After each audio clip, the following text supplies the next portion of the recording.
Hello and welcome to Cloud Tech Talks. This is Pritesh. I'm back with another video. Today's video is part 3 of must-have cloud solutions for the new normal, and we are talking about email security. So let's get started. Before I get started with the video, I just wanted to make a very simple request for you to like, share and subscribe to this channel. Please share it with your family, with your friends, and please do comment if you have any suggestions or feedback for the kind of videos that I'm making, whether it's about the quality, whether it's about the content. I'd really appreciate it. Thank you. Well, email security was always important, even when we were working from our offices. But now it has taken an even more important stand. And the reason for it is because these days employees are at their liberty to use any device or any internet connection to access their emails, right? So the statistics from cybersecurity forums, they say that more than 70% of cybersecurity attacks, hacking attempts or phishing attempts, they all happen or originate from emails, because employees or the users are most vulnerable when it comes to giving over their access to the information or their data, not voluntarily, of course, through their email accounts. So let's look at what are the key use cases for email security solutions and why does this become one of the must-have solutions for the new normal. And we'll also run through some of the key business benefits when it comes to email security. So starting with the key use cases, the first point that I wanted to talk about is any kind of attack, whether you want to block a phishing attempt or advanced threat or a spam or any kind of spear phishing attack, etc. It's all possible through email security. Most of the email providers, whether you talk about Google or Microsoft or any other provider with the best in the league email security system, to some extent they have the ability to block the spam and also deal with malicious attempts to send attachments to employees, etc. But they still find a way to reach the users in a very different way, because the hackers are also always learning. So the first use case is about being able to block such an incident or an attack before it happens.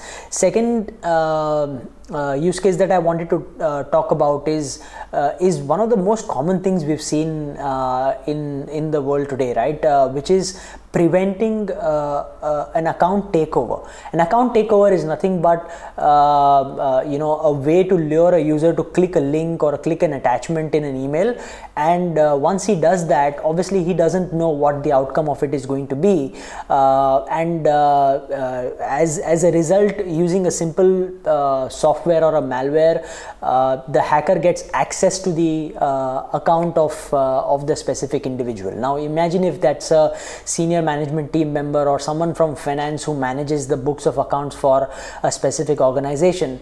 That can really prove to be disastrous for the organization, right? So this is the second use case I wanted to talk about, which is preventing a takeover attempt. Third, and one of the most important use cases in my opinion, is to gain 100% insight on suspicious behavior. So let's say you have a group of users in your organization and one of them is behaving not so normal, right? So he's probably accessing different websites, he's accessing different portals which he shouldn't be accessing, or he's simply not accessing the information from the designated network or the virtual private network that has been established by the company.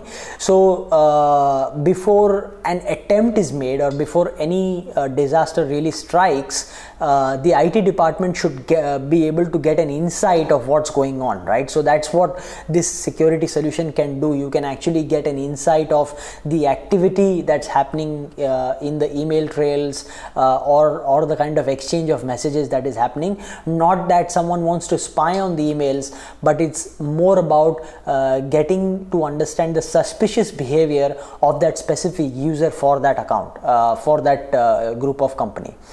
And the last use case that I wanted to talk about is more on staying on the compliance lines and the overall security guidelines for the company, to be able to make sure that the data that is being shared is not exposed to someone outside the organization, right? So how can you make that happen in line with the company's compliance standards and the policies of that organization? So this was what I wanted to discuss from the use case perspective for email security. Now let's talk about the business benefits for email security. So the first one I wanted to discuss is simply getting a simplified access to email compliance, right? So depending on the nature of the user, the function or the department of that specific user, there is always a specific compliance guideline that the company has to adopt. It is also different from industry to industry. So something may be different for a healthcare organization who's involved in drug research, and it may be drastically different for a banking organization who's dealing with people financing and critical money related matters for consumers, right? So how can you make sure that you can simplify email compliance from an end-to-end perspective for everybody throughout the organization, irrespective of what industry they work for? The second use case that I wanted to talk about is the ease of deployment and the ease of the scaling as well, right? So let's imagine today you started off as a startup with let's say 5 employees, and tomorrow because of your business plan growing and the overall business growing, you have to scale to 50 or maybe 500 users. How can you ensure that the same email security policies apply to everybody across the board, and also make sure that you can create those specific compliance related functional access for different people in the organization, right? So it's about the scale, it's about the use, and it's about the ease of deployment as well.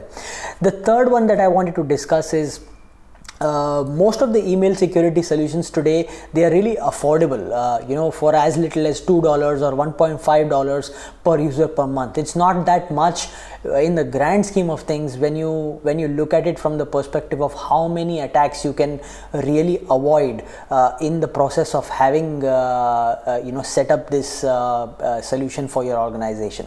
So being affordable, being on an OPEX model on a monthly or an annual subscription basis, and of course on a software as a service based model where you don't have to handle any infrastructure or hardware or any additional requirements from a technology perspective. Everything is managed by the vendor or the service provider themselves.